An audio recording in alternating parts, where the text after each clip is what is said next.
Police சுத்தியத்தில் பாருங்க உங்களுக்கு எப்படி நிற்கிறாங்களா பாருங்க. அதிக விசேடமான திருவிழா வந்து தான் சொல்லுவோம்.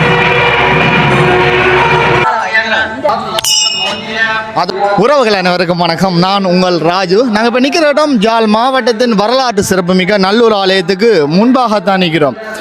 ஒவ்வொரு நாளும் ஒவ்வொரு நல்லூரானுடைய மாலை திருவிழாவை ஒரு காணொலியாக பதிவு செய்கிறது என்னுடைய வழக்கம்.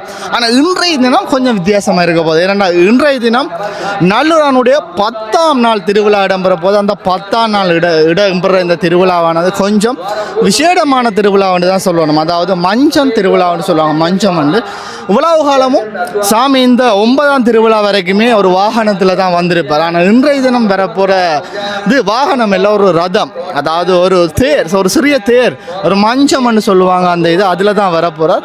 அப்போ இந்த காணொளி இப்போ நான் பதிவு செய்கிறது அதிகாலையில் பதிவு செய்கிறேன். அதாவது இன்றைய தினம் மாலை இடம்பெற போகிற இந்த மஞ்ச திருவிழாவுக்கு அதிகாலையில் பக்தர்கள் எப்படி வருவாங்க, என்னென்ன மாதிரியான நிகழ்வுகள் இடம்பெற போகுது, அதோட அதிகாலை இந்த மஞ்ச திருவிழாவுக்கான ஏற்பாடுகள் என்னென்ன இடம்பெற போகுது, இதுதான் ஒரு காணொலியாக நான் பதிவு செய்யப்படுறேன். வாங்க காணொலிகளை போகலாம். சரியாக இப்போ நேரம் அதிகாலை 6:35 ஆகின்றது. இந்த நேரத்தில் அந்த வடக்கு வாசல் கோபுரத்தின் அழகை பாருங்கள். இந்த அதிகாலை நேரங்களிலேயே பக்தர்கள் எல்லாருமே வந்து தங்களுடைய அந்த நேர்த்தி கடன்களை நிறைவு செய்துட்டு போகிற அந்த ஒரு அழகிய அந்த காட்சியை எங்களால் பார்க்கக்கூடிய மாதிரி இருக்கும். கூடுதலாக அதிகாலையில் தான் எல்லா பக்தர்களுமே வந்து தங்களுடைய இந்த பிரதட்சைன்னு சொல்லுவாங்க, அந்த நேர்த்தி கடனை நிறைவு செய்வாங்க. என்ன காரணம்னா அதிகாலையில் செய்யக்க கொஞ்சம் செய்கிறதுக்கும் ஓரளவு ஈஸியாக இருக்கும். அதோட எங்களுடைய சூரிய பகவான் அந்த இடம் கொடுப்பார். அதான் பிள்ளைய பாருங்கள், அப்பா தூக்கிட்டு போகிற அந்த அழகை பாருங்கள். சரி, நாங்கள் இப்போ உள்ளே போகிறது சரியாக வடக்கு வாசல் கோபுரத்து ஊடாக தான் நாங்கள் உள்ளே போகிறோம்.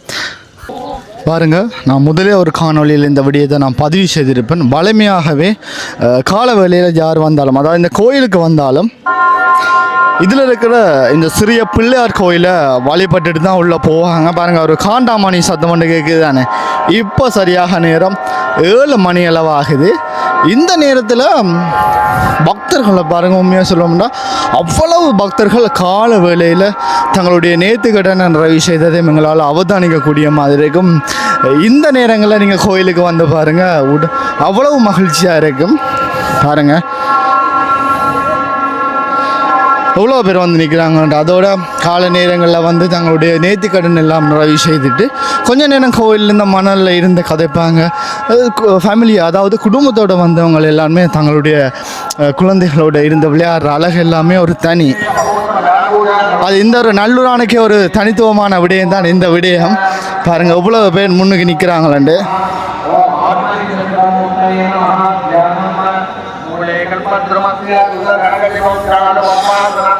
இந்த கோபுரமானது தெற்கு புற வாசலில் இருக்கிற கோபுரம். இந்த கோபுரத்தை கிளி கோபுரம்னு சொல்லுவாங்க. அதோட நேற்றைய ஒரு காணொலி ஒன்று பதிவு செய்திருப்பேன் இந்த கோபுரத்தின் மகிமை சம்பந்தமாக.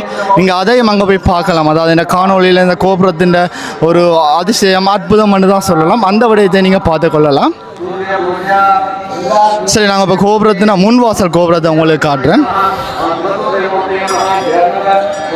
சரியாக இப்போ நேரம் 7 மணி. பாருங்கள், அந்த ராஜ கோபுரத்தில் இருக்கிற சிற்பங்களுடைய அழகை பாருங்கள். அவ்வளவு ஒரு தத்ரூபமாக ஒரு பார்ப்பதைக்கு ஒரு அவ்வளவு அழகாக இருக்கும். அதோட இந்த விடயத்தை சொல்லி ஆகணும். பாருங்கள், நேர்த்திக்கடன் நிறைவு செய்ததுக்கு பிறகு, அதாவது இந்த பிரதிஷ்டை, அதாவது இந்த கோயிலை சுற்றி வந்ததுக்கு பிறகு வந்து எல்லாருமே இதில் ஒரு தாமரை மாதிரி ஒரு விடயம் ஒன்று இருப்பாங்க. இதில் தொட்டு கும்பிடுவாங்க. இதை தொட்டு கும்பிட்டுட்டு இந்த செங்கோல் இருக்குது தானே, இந்த செங்கோலில் இருக்கிற இந்த மணியை அடித்து இந்த செங்கோலை தொட்டு வணங்கிட்டு தான் போவாங்க. இந்த செங்கோலை பற்றி உங்களுக்கு சொல்லி ஆகணும். இந்த செங்கோலுக்கு மேலே பாருங்கள் ஒரு மயில் உருவம் ஒன்று பொறிக்கப்பட்டிருக்கு. இந்த செங்கோல் தான் மாலை நேரங்களில் சாமி வெளியுலா வரும்போது ஒரு ஐயா ஒரு ஆள் இதை கொண்டு வருவார். பாருங்கள், இந்த செங்கோலில் பக்தர்கள் எல்லாருமே பிரதிஷ்டை செய்து முடிஞ்சதுக்கு பிறகு கீழே அந்த தாமரை அந்த இதில் தொட்டு வணங்கிட்டு இப்போ இந்த செங்கோல்லையும் தொட்டு வணங்கி இந்த மணி அடிப்பாங்க. பாருங்க, உள்ள பூசைகள் இடம்பெற்று கொண்டிருக்கின்றது. இப்போ சரியாக நேரம் 7:02 ஆகின்றது.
இந்த சேவல் கொடியை பாருங்க, சேவல் கொடி பறக்கிற அழகை பாருங்க.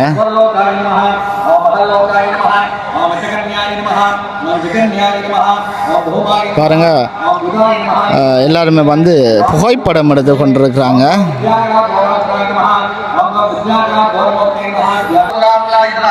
நீங்கள் இப்போ பார்க்குறது கிழக்கு வாசலோடாக எங்களுடைய நல்லூராவுடைய கோபுரத்தின் அழகை பார்க்குறீங்க. பாருங்கள், இந்த வேலை பாருங்கள், நல்லூராவுடைய இந்த வாயிலூடாக பார்க்குற அழகை பாருங்கள். சரி, நாங்கள் கோயிலுக்குள்ளே போவோம். இந்த இடங்களில் ஒரு மணி வச்சுருப்பாங்க. இந்த மணியை அடிச்சுட்டு போகிறதுல இருக்கிற சந்தோஷம் இருக்குல்ல, உண்மையாகவே ஒரு மனதுக்கு ஒரு மகிழ்ச்சியாக இருக்கும். அதோடு நான் முதல்ல உங்களுக்கு இந்த இடத்த காட்டியிருப்பேன், சப்பரம். இந்த சப்பரம்ன்றது தேர் திருவிழாவுக்கு முதல் நாள் இடம்பெறுகின்ற ஒரு திருவிழா தான் இந்த சப்பரம்ன்றது.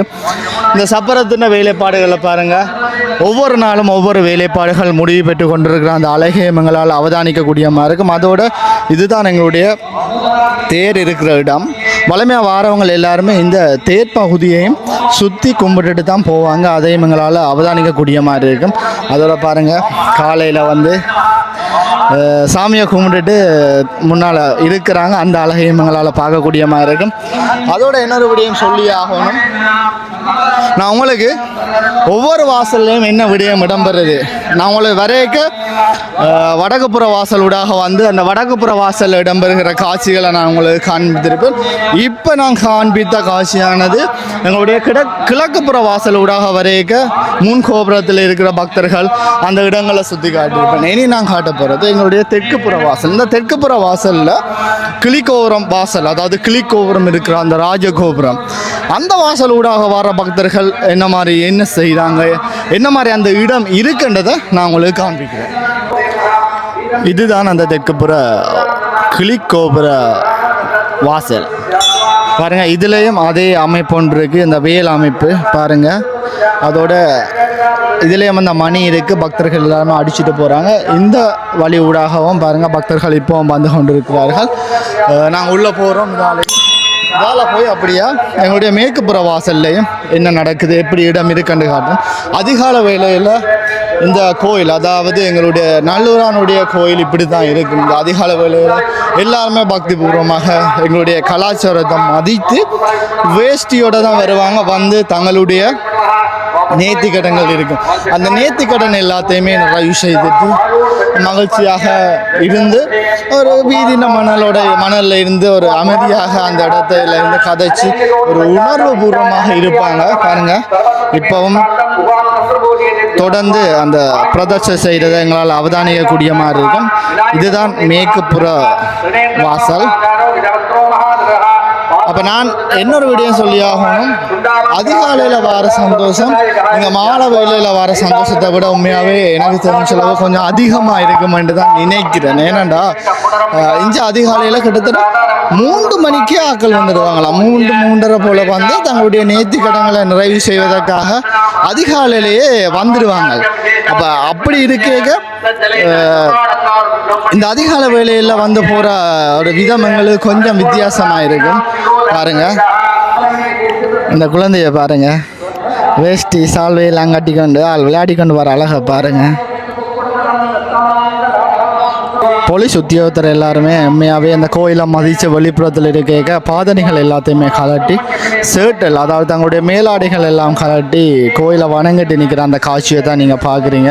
உண்மையாக இது ஒரு நல்ல ஒரு மதிக்கத்தக்க விடயம். அதனால தான் சொல்கிறேன், நேற்றைய தினம் நான் சில விடயங்கள் பார்த்தேன்னா, சில விடயங்கள் கேள்வியும் பட்டேன், நான் சில காணொலிகள்லையும் பார்த்தேன்னா, அந்த சில பக்தர்கள் எல்லாருமே இந்த பாதணிகளோட உள்ள வாராங்க, பாதணிகளோட கோயில் வளாகத்துக்களை தெரியுறாங்களேன்னு. ஆனால் அந்த போலீஸ் உத்தியோகத்தர்களை அவங்க வேறு மொழி பேசுகிறவங்களே அந்த கோயிலை மதித்து நிற்க எங்களோட தமிழர்களும் அதே மாதிரி எங்களுடைய கோயில் சில நடத்தைகள் நிர்வாக நடவடிக்கைகளை மதிக்கிறது நல்லது.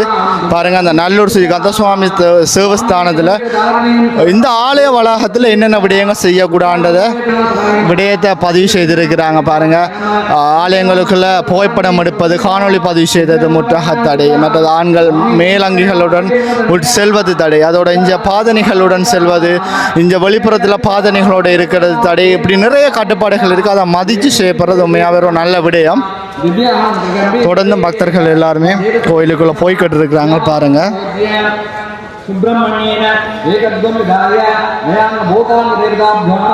வேறு மொழி பேசுகிறவங்க, அதாவது சிங்களவர்கள், அவங்க கூட இந்த அதிகாலை வேலைகள் எல்லாம் பாருங்கள் எங்களுடைய முருகனுடைய அருளை பெற்றுக்கொள்வதற்காக அவ்வளவு ஆர்வமாக வந்து போகிற அந்த அழகை பாருங்கள். அதோட போலீஸ் உத்தியோகத்தில் பாருங்கள் உங்களுக்கு எப்படி நிற்கிறாங்களா, மேலாடையெல்லாம் கலட்டி அந்த வாரவங்களுக்கும் இதை கலட்டிட்டு போங்க. அதாவது ஆண்கள் எல்லாருமே மேலாடைகளை கலட்டிட்டு போகணும் அந்த ஒரு விடயங்களை குறிப்பிடுறாங்க. உண்மையாகவே இப்படியான விடயங்கள் எங்களால் போற்றக்கூடியதும் பாராட்டக்கூடிய விடயம் என்று தான் சொல்லணும்.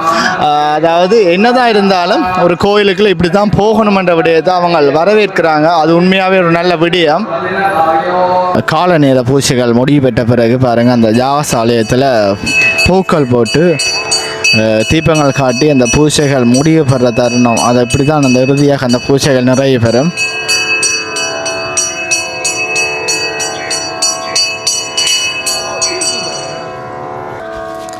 பாருங்க, காவடி எடுக்கிறாங்க சிறுவர்கள். அதோட அந்த குழந்தை பிள்ளைய பாருங்கள், குழந்தை பிள்ளைகளுக்கும் இந்த சிறிய காவடி என்று எடுக்கிறாங்க. பாருங்கள், அவரை பாருங்க, ஆளை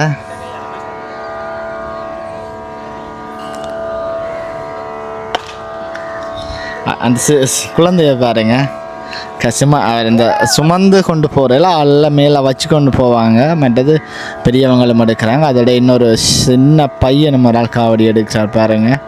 பாருங்கள், அதிகால வேளையில் அந்த பால் குடம் வச்சு நேர்த்தி செய்வாங்க. அதுவும் சிறு பிள்ளைகள் காவடி எடுக்கிற அந்த அழகை பாருங்கள். அதோட இப்போவே இங்கே காவடிகள் எல்லாம் எடுக்க தொடங்கிட்டாங்க. பாருங்கள், மேளங்கள் எல்லாம் அடித்து முட்கள் எல்லாம் குத்தி அந்த காவடி எடுக்கிறாங்க. பாருங்கள், இனி இப்படியான நேர்த்தி கடன்களையும் 10ஆம் திருவிழாவிலேருந்து எங்களால் அவதானிக்கக்கூடிய மாதிரி பாருங்கள், முட்கள் எல்லாம் குத்தி காவடி எடுக்கிறாங்க.